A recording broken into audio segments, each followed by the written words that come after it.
Le Congrès vote une aide exceptionnelle de 400 millions de francs pour l'enseignement privé. La direction diocésaine de l'enseignement catholique a annoncé suspendre les repas scolaires dès le lundi 3 novembre, faute de financement public, les communes n'ayant pas payé leur part.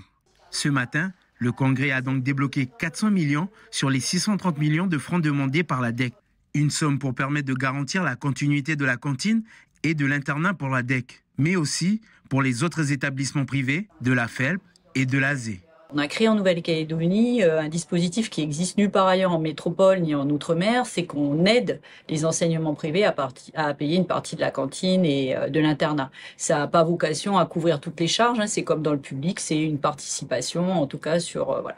Et donc la DEC a un déficit structurel qui est de plus de 630 millions comme ils l'ont évoqué, et certaines communes et provinces n'avaient pas compensé à hauteur de 300 millions. Donc c'est ça l'aide exceptionnelle d'aujourd'hui qui va permettre d'aller jusqu'à la fin de l'année. Cette aide sous forme de subvention sera conditionnée pour la DEC. Le versement sera échelonné, 50% à la signature de la convention, 25% au lancement d'une étude sur la viabilité financière avant le 15 décembre et 25% à la restitution de l'étude.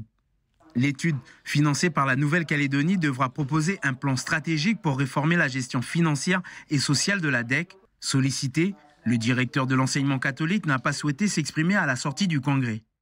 Ce qu'on a voulu dire aussi en troisième point, c'est que ça ne résout pas le problème structurel de la DEC. Ce qui est important, c'est que cette aide, elle va être conditionnée à la réalisation d'une étude.